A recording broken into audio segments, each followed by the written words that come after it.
I'm Kai, and I'm here with David Williams. David, I'll let you introduce yourself. Thank you, Tai. My name is David Williams. You can call me Daki.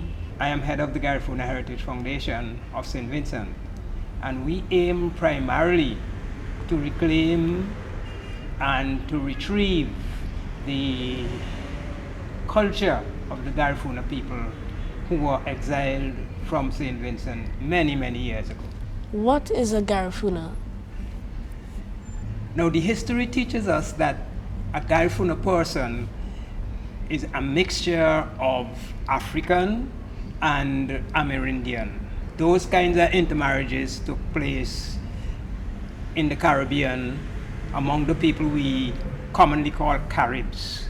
They existed here on St. Vincent and in many other islands across the Caribbean, alongside the Africans, and their children are the children who came out dark, and today those dark-skinned Carib-African combination is what we know as the Garifuna, who now resides in Central America.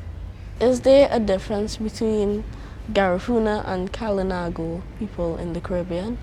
Absolutely.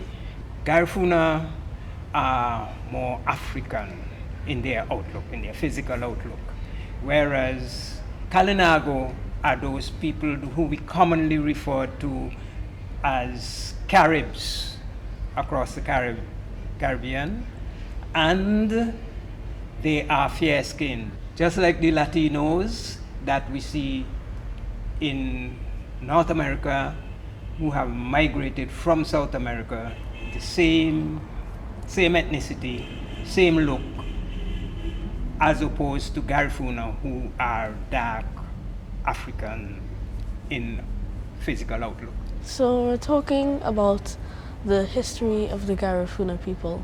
After they were exiled and banished, what made them survive? How did they keep going? Well, if one word could answer that question, I would say tenacity. The Garifuna, in defending St. Vincent, they were tenacious, and when they were exiled, they became even stronger. They never lost the language that was taken from them. They never lost their dances. They never lost their food.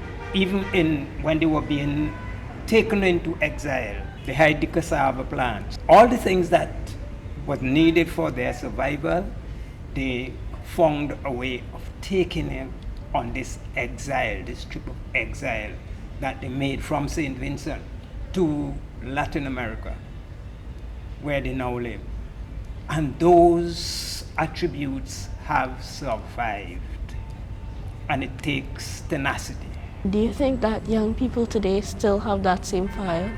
Yes, I do. And it is seen in the way they live in modern cities but continue to practice their culture.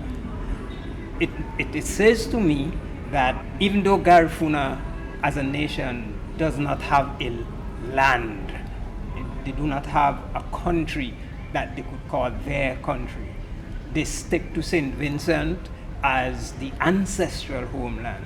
Garifuna nation is like a nation without boundaries. We need, from United Nations right down, we need to set those boundaries. What does it mean to be Garifuna from the past and even today? For me, being Garifuna means walking with pride, talking with pride. However you express yourself, as long as you are a Garifuna person in any part of the world, it is always about being proud to be a West Indian, being proud to have the ancestry of St. Vincent and the Grenadines, and being proud to know that you have survived centuries of oppression and ill treatment, and you have survived. How do you know who is a Garifuna? I think The physical look of the Garifuna is something that would always come in for questioning.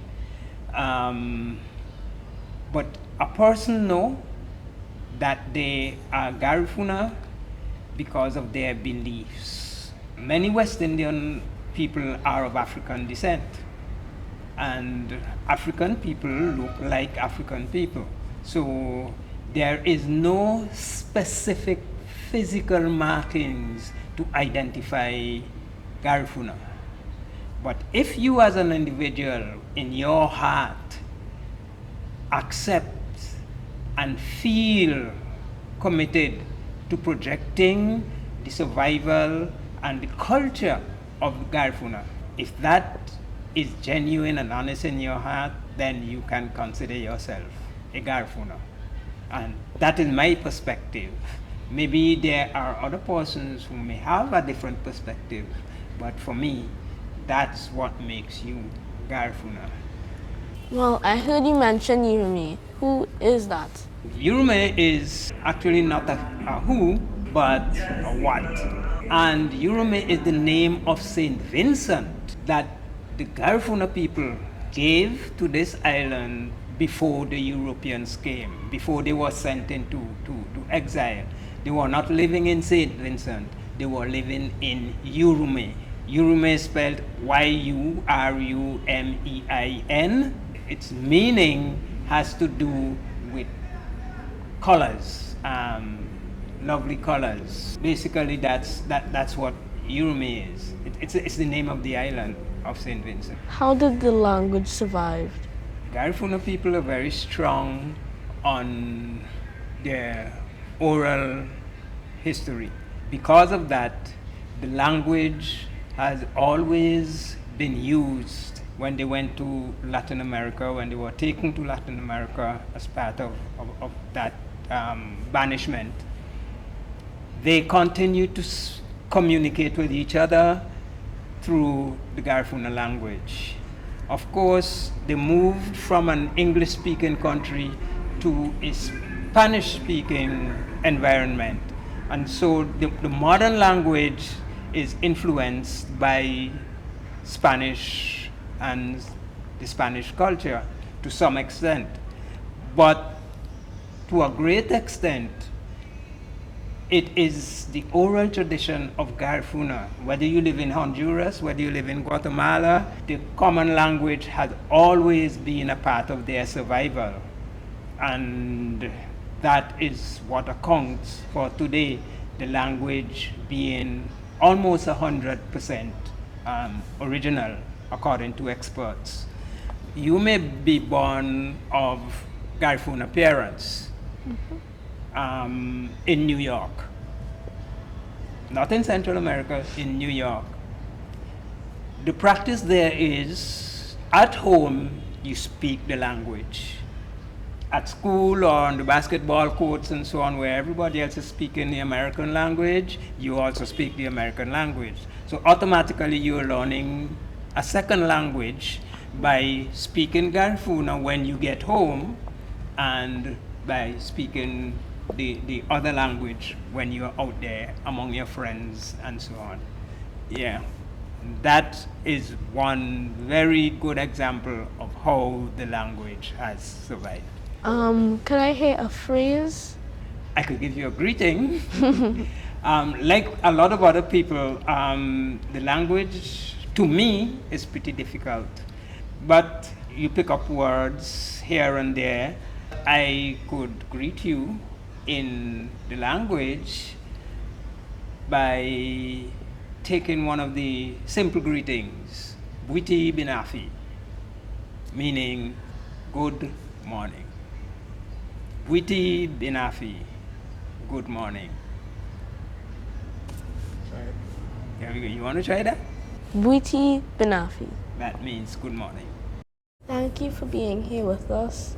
Thank you for sharing the history of the Garifuna people and giving us an idea of the tenacity and the potential that we have in us.